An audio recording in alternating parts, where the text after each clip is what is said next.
3000 मक्का की फौज आकर ओहद के मकाम पर रुकी और मुसलमानों का इंतजार करने लगी। इस फौज के सेंटर को अबू जहल के बाद मक्का का नया सरदार अबू सुफियान लीड कर रहा था। उनके लेफ्ट साइड पर अबू जहल का बेटा इक्रमा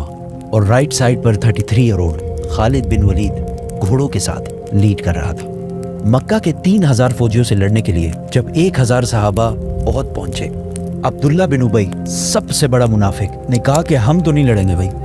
ये तो खुदकशी है। अब्दुल्ला बिन उबई और उसके 300 साथी मुसलमानों की फौज से अलग हो गए। ये एक प्री प्लान्ड साजिश थी या जो भी था। अब मुसलमान सिर्फ 700 रह गए और उनके सामने 3000 की फौज खड़ी थी। रसूलुल्लाह सल्लल्लाहु अलैहि वसल्लम ने 50 आर्चर्स तीरंदाज इस पहाड़ के ऊपर भेजे ताकि मक्का वाले पहाड़ के पीछे से हमला ना कर सके, और इन 50 लोगों को क्लियर ऑर्डर दे दिए। 23 साल तक लोगों को इस्लाम की तरफ लाने के बाद अब रसूलुल्लाह सल्लल्लाहु अलैहि वसल्लम पूरे अरब के सरबराह बन चुके थे और पूरा अरब अपनी बुत परस्ती छोड़कर इस्लाम की तरफ बहुत तेजी से आ रहा था और ये इस्लामिक एम्पायर एक ग्लोबल पावर बन चुकी थी। लेकिन इसका मतलब ये भी था कि अब मोहम्मद सल्लल्लाहु अलैहि वसल्लम की जिंदगी का मिशन कंप्लीट होने वाला था। अरब फतह करने के बाद ये खबर पूरी दुनिया तक पहुंची कि अरब में एक नबी आया है जिसने पहली बार पूरे अरब को एक ही खुदा के नाम पर यूनाइट कर दिया। जिसके बाद पूरी दुनिया में आप सल्लल्लाहु अलैहि वसल्लम के बारे में डिस्कशंस होने लगे और लोग आप सल्लल्लाहु अलैहि वसल्लम के बारे में जानने के लिए दूर दूर से आने लगे। जिसके बाद आप सल्लल्लाहु अलैहि वसल्लम अपनी जिंदगी के पहले और आखिरी हज की तरफ रवाना हुए और वहां उन्होंने हज्जतुल विदा का खुतबा दिया। इस खुतबे से सिर्फ 10 साल पहले जंगे बदर में आप सल्लल्लाहु अलैहि वसल्लम के साथ सिर्फ 313 लोग थे, लेकिन अब सिर्फ 10 साल बाद आप सल्लल्लाहु अलैहि वसल्लम के सामने 1 लाख से भी ज्यादा लोग खड़े थे, जिनमें हर रेस व्हाइट, ब्राउन, ब्लैक सब खड़े थे। और वहां आप सल्लल्लाहु अलैहि वसल्लम ने दुनिया में सबसे पहले रेसिज्म को खत्म करने का हुक्म दिया और कहा कि किसी व्हाइट को किसी ब्लैक और किसी अरबी को किसी अजमी पर कोई फोकियत नहीं, और औरतों के हुकूक पर भी बात की। आप सल्लल्लाहु अलैहि वसल्लम ने उस दिन जो बातें की उनमें से कुछ आज भी यूएन चार्टर का हिस्सा है। इस खुतबे के आखिर में वहां खड़े सारे लोगों ने गवाही दी कि आप सल्लल्लाहु अलैहि वसल्लम ने दुनिया के आखिरी पैगंबर होने का हक अदा कर दिया है। हज करने के बाद आप सल्लल्लाहु अलैहि वसल्लम मक्का से मदीना की तरफ रवाना हुए। रास्ते में आप सल्लल्लाहु अलैहि वसल्लम ने मुसलमानों के इस पूरे काफिले को गदीर खुम का मशहूर खुतबा दिया, जिसमें हजारों मुसलमानों के सामने आप सल्लल्लाहु अलैहि वसल्लम ने फरमाया कि जिसका मौला मैं हूं उसका मौला अली है। इससे पहले गज़वा तबूक के मौके पर आप सल्लल्लाहु अलैहि वसल्लम हजरत अली रज़ियल्लाहु ताला अन्हु को अपनी जगह मदीना का लीडर बनाकर भी गए थे और आप सल्लल्लाहु अलैहि वसल्लम ने फरमाया था, अली की निस्बत मेरे साथ ऐसी ही है जैसे हारून अलैहिस्सलाम की मूसा अलैहिस्सलाम के साथ थी, लेकिन मेरे बाद कोई नबी नहीं आएगा। आप सल्लल्लाहु अलैहि वसल्लम ने वापस मदीना आकर एक फौज रोमन एम्पायर से जंग के लिए दोबारा तैयार की ताकि वो जंग मुता में शहीद होने वाले मुसलमानों का बदला ले सके, और इस फौज का लीडर जैद बिन हारिसा के बेटे उसामा को बनाया, क्योंकि उनके वालिद जैद बिन हारिसा जंग मुता में मुसलमानों के कमांडर थे और फिर उसी जंग में शहीद भी हुए थे। लेकिन अचानक एक दिन आप सल्लल्लाहु अलैहि वसल्लम की बीमारी शुरू हुई और आहिस्ता आहिस्ता ये बीमारी बढ़ती गई, जिसके बाद ये फौज आगे बढ़ने से रुक गई। बहुत सख्त बीमारी के बाद भी आप सल्लल्लाहु अलैहि वसल्लम मस्जिद नबवी में मुसलमानों को नमाज की इमामत कराते रहे, लेकिन आखिरी दिनों में आप सल्लल्लाहु अलैहि वसल्लम नमाज की इमामत भी ना कर सके और अबू बकर रज़ियल्लाहु ताला अन्हु को अपनी जगह नमाज पढ़ाने का हुक्म दिया। अपने आखिरी दिन आप सल्लल्लाहु अलैहि वसल्लम ने हजरत आयशा रज़ियल्लाहु ताला अन्हा के हुजरे में गुजारे, जो मस्जिद नबवी के बिल्कुल अटैच्ड एक कमरा था। लेकिन इसके बाद आप सल्लल्लाहु अलैहि वसल्लम की बीमारी बढ़ती गई और अचानक एक दिन हजरत आयशा रज़ियल्लाहु ताला अन्हा के घर से आवाज आई कि आप सल्लल्लाहु अलैहि वसल्लम इस दुनिया से रहलत फरमा चुके हैं, जिस पर मदीना के लोग हैरान हो गए कि ये कैसे हो सकता है, क्योंकि उस वक्त आप सल्लल्लाहु अलैहि वसल्लम की उम्र सिर्फ 61 साल थी आज कल के कैलेंडर के मुताबिक, और इस्लामिक कैलेंडर के मुताबिक उनकी एज 63 साल थी। आहिस्ता आहिस्ता ये खबर पूरे मदीना में फैलती गई और मदीना के लोग जोर जोर से रोने लगे, जिस पर हजरत उमर रज़ियल्लाहु ताला अन्हु को गुस्सा आया और उन्होंने अपनी तलवार निकाली और कहा कि जो भी कहेगा कि रसूलुल्लाह सल्लल्लाहु अलैहि वसल्लम जिंदा नहीं है तो मैं उसका सर कलम कर दूंगा। वो हजरत मूसा अलैहिस्सलाम की तरह कुछ अरसे के लिए गए हैं और फिर वापस आ जाएंगे, क्योंकि फिरौन की गुलामी से आजाद होने के बाद जब बनी इसराइल डेजर्ट में 40 साल तक फिर रहे थे, हजरत मूसा अलैहिस्सलाम अपनी उम्मत को छोड़कर 40 दिन तक कोहे तूर पर अल्लाह से बात करने के लिए गए थे, जिसके बाद उनकी उम्मत बनी इसराइल ने यह सोचा था कि हजरत मूसा अलैहिस्सलाम वफात पा चुके हैं, लेकिन असल में मूसा अलैहिस्सलाम जिंदा थे और 40 दिन के बाद वापस आ गए थे। इसीलिए हजरत उमर रज़ी अल्लाह तआला अन्हु ने भी यही कहा कि रसूलुल्लाह सल्लल्लाहु अलैहि वसल्लम अल्लाह से मिलने के बाद वापस आ जाएंगे। और ये वो इसलिए कह रहे थे क्योंकि रसूलुल्लाह सल्लल्लाहु अलैहि वसल्लम हमेशा कहा करते थे कि एक दिन हम मुसलमान रोमन और पर्शियन एम्पायर दोनों को फतह करेंगे और मुसलमान दुनिया की सबसे ताकतवर कौम बनेगी। तो अब ये कैसे हो सकता था कि ये सब हुए बगैर आप सल्लल्लाहु अलैहि वसल्लम मुसलमानों को छोड़कर चले जाए। लेकिन हजरत उमर रज़ी अल्लाह तआला अन्हु को इस बात का पता नहीं था कि एक दिन अल्लाह उन्हीं के हाथों ये सारे इलाके फतह करेगा। हजरत उमर रज़ी अल्लाह तआला अन्हु तलवार लेके मस्जिद नबी में खड़े रहे, जबकि अबू बकर रज़ी अल्लाह तआला अन्हु जो रसूलुल्लाह सल्लल्लाहु अलैहि वसल्लम के सबसे क्लोज दोस्त थे, वो अपनी बेटी हजरत आयशा रज़ी अल्लाह तआला अन्हा के हुजरे में आप सल्लल्लाहु अलैहि वसल्लम के पास गए, उनके माथे पर बोसा दिया। हजरत उमर रज़ी अल्लाह तआला अन्हु अब भी तलवार लेकर खड़े थे और लोगों को आप सल्लल्लाहु अलैहि वसल्लम की वफात के बारे में बोलने से रोक रहे थे। लेकिन हजरत अबू बकर रज़ी अल्लाह तआला अन्हु रसूलुल्लाह सल्लल्लाहु अलैहि वसल्लम के मिंबर पर चढ़े और कहा, उमर बैठ जा। लेकिन हजरत उमर फिर भी खड़े रहे। तो हजरत अबू बकर रज़ी अल्लाह तआला अन्हु ने सबसे कहा कि उमर को छोड़ दो और फिर अपनी जिंदगी की सबसे अहम स्पीच शुरू की। हजरत अबू बकर रज़ी अल्लाह तआला अन्हु के बारे में सबको पता था कि जब भी आप सल्लल्लाहु अलैहि वसल्लम कोई बात करते थे तो सबसे पहले रोने वाले अबू बकर रज़ी अल्लाह तआला अन्हु होते थे। लेकिन जिस दिन सारा मदीना जोर जोर से रो रहा था, उस दिन अबू बकर रज़ी अल्लाह तआला अन्हु ने अपने गम को कंट्रोल किया, क्योंकि उन्हें पता था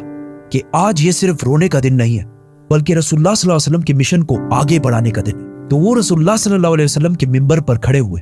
और सब मुसलमानों को मुखातिब करते हुए कहा, ऐ मुसलमानों, तुम में से जो मोहम्मद की इबादत करता था वो जान ले कि मोहम्मद वफात पा चुके हैं, और तुम में से जो अल्लाह की इबादत करता था वो जान ले कि अल्लाह जिंदा है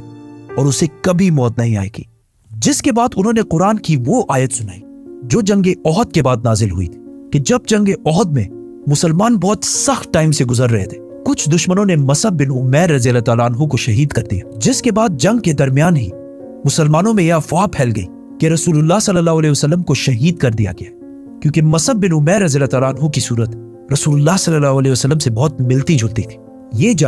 जंगे ओहद हिजरत के 3 साल बाद हुई थी और इन 3 सालों में भी मुसलमान आप सल्लल्लाहु अलैहि वसल्लम से इतने अटैच हो गए थे कि उनकी शहादत की खबर सुनते ही मुसलमानों का सारा हौसला टूट गया और कुछ सहाबा तो जंग के दरमियान ही बैठकर रोने लगे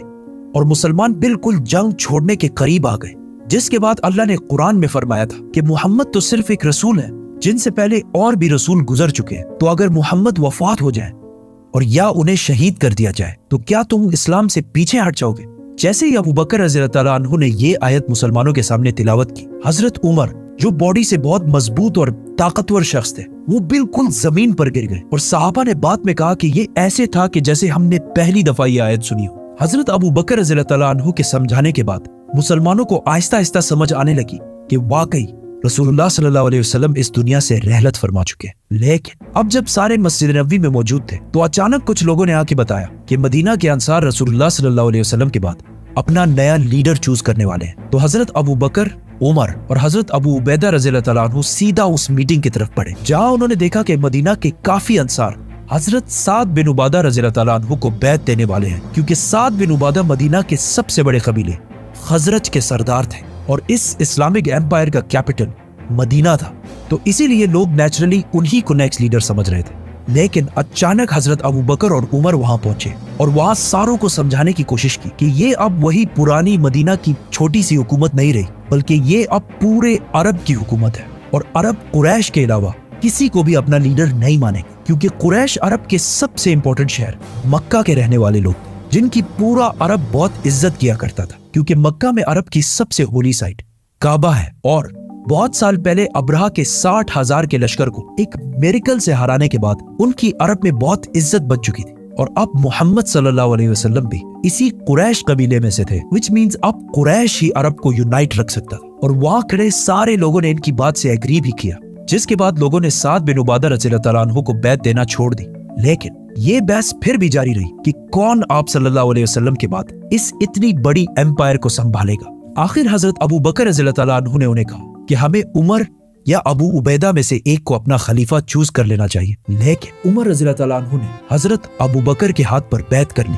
और कहा आपसे बेहतर इस पोस्ट के लिए कोई भी नहीं है, और उन्हीं को खलीफा डिक्लेयर कर दी। अब तक इस महफिल में जितने भी नाम लिए गए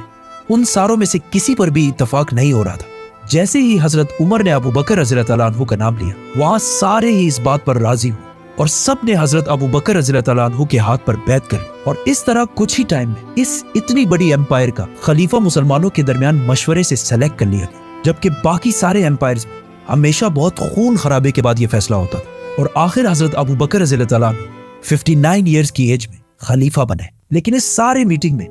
एक शख्सियत मौजूद नहीं थी, हजरत अली रज़ी अल्लाह तआला अन्हु, क्योंकि वो आप सल्लल्लाहु अलैहि वसल्लम की तदफीन में मसरूफ थे। जब हजरत अली रज़ी अल्लाह तआला अन्हु को इस मीटिंग का पता चला तो उन्होंने हजरत अबू बकर रज़ी अल्लाह तआला अन्हु के हाथ पर बैत नहीं की, इस बात पर कि ये इतना बड़ा फैसला रसूलुल्लाह सल्लल्लाहु अलैहि वसल्लम के खानदान की गैर मौजूदगी में क्यों कर लिया गया। जिसके कुछ अरसे बाद अबू सुफियान रज़ी अल्लाह तआला अन्हु, जो अभी कुछ ही अरसा पहले मुसलमान हुए थे, उन्होंने हजरत अली के पास आकर कहा कि अबू बकर रज़ी अल्लाह तआला अन्हु कुरैश के बहुत कमजोर कबीले से, अगर आप कहें तो मैं उनके खिलाफ एक फौज जमा कर देता हूँ। लेकिन हजरत अली ने उनको ऐसा करने से बिल्कुल इनकार कर दिया। और इस वाक़े के कुछ ही अरसे बाद हजरत अली रज़ी अल्लाह तआला अन्हु ने सारे मुसलमानों के सामने हजरत अबू बकर रज़ी अल्लाह तआला अन्हु के हाथ पर बैत कर ली। और इसके बाद इस खिलाफत को संभालने और आगे बढ़ाने में बहुत मेन किरदार अदा करते रहे। ये बहुत एक कंट्रोवर्शियल मसला है, क्योंकि आज तक मुसलमानों के दो बड़े ग्रुप्स का इस पर इख्तिलाफ है। दुनिया के सारे मुसलमानों में 87% सुन्नी है, जो कहते हैं कि आप सल्लल्लाहु अलैहि वसल्लम ने अपनी वफात से पहले किसी को अपना सक्सेसर खलीफा नहीं चुना और मुसलमानों ने खुद मशवरे से फैसला करके हजरत अबू बकर रज़ी अल्लाह तआला अन्हु को खलीफा चुनकर बिल्कुल सही किया। और मुसलमानों में 13% शिया जो कहते हैं कि नहीं, आप सल्लल्लाहु अलैहि वसल्लम ने हजरत अली रज़ी अल्लाह तआला अन्हु को गदीर खुम के खुतबे में क्लियरली अपने बात नेक्स्ट खलीफा डिक्लेयर कर दिया था। ये इन दोनों साइड्स के व्यूज है। आप सल्लल्लाहु अलैहि वसल्लम के बाद मुसलमानों के पहले खलीफा अबू बकर रज़ी अल्लाह तआला अन्हु बने। खलीफा बनने के बाद हजरत अबू बकर रज़ी अल्लाह तआला अन्हु अगले ही दिन अपनी कपड़ों की दुकान पर आए तो सहाबा ने पूछा कि आप यहाँ क्या कर रहे हैं। तो उन्होंने कहा, अगर मैं कारोबार नहीं करूंगा तो अपनी फैमिली को कैसे खिलाऊंगा। जिस पर मुसलमानों ने कहा कि हम आपकी कोई तनख्वाह सैलरी सेट कर देते। जिस पर अबू बकर रज़ी अल्लाह तआला अन्हु ने कहा, तो फिर मेरी सैलरी एक आम मजदूर के सैलरी के बराबर सेट की जाए। लेकिन सहाबा ने कहा कि मजदूर की सैलरी तो बहुत कम होती है। तो हजरत अबू बकर रज़ी अल्लाह तआला अन्हु ने कहा, तो फिर मजदूर की सैलरी को बढ़ाया जाए। और इस तरह इन प्रिंसिपल्स पर अब इस्लाम की पहली खिलाफत राशिदा शुरू हुई। अबू बकर रज़ी अल्लाह तआला अन्हु ने खलीफा बनते ही सबसे पहले वो फौज रवाना की जो आप सल्लल्लाहु अलैहि वसल्लम की बीमारी की वजह से रुक गई थी, और बाकी सारे कामों को भी उसी तरह कंटिन्यू रखा जिस तरह पहले हुआ करते थे। लेकिन ये कोई आसान काम नहीं था, क्योंकि अब तक मुसलमानों में बहुत सारे मुनाफिकीन शामिल थे और वो इससे पहले सिर्फ इसलिए चुप रहते थे क्योंकि रसूलुल्लाह सल्लल्लाहु अलैहि वसल्लम अल्लाह के रसूल थे और उन्हें जिब्राइल की तरफ से बहुत सारी बातों का पहले से पता चल जाता। लेकिन अब लोगों में ये कॉन्फिडेंस आ गया था कि अब जब रसूलुल्लाह सल्लल्लाहु अलैहि वसल्लम नहीं है तो हम ज़कात भी नहीं देंगे, क्योंकि मुनाफिकों के लिए अपने माल में से पैसा देना बहुत मुश्किल काम होता है। एंड नॉट ओनली दैट, कुछ लोगों ने आप सल्लल्लाहु अलैहि वसल्लम की इतनी अजीम कामयाबी देखकर इसे कॉपी करने की कोशिश की और नबूवत का झूठा दावा कर दिया, जिनमें से एक का नाम था मुसैलमा कज़्ज़ाब।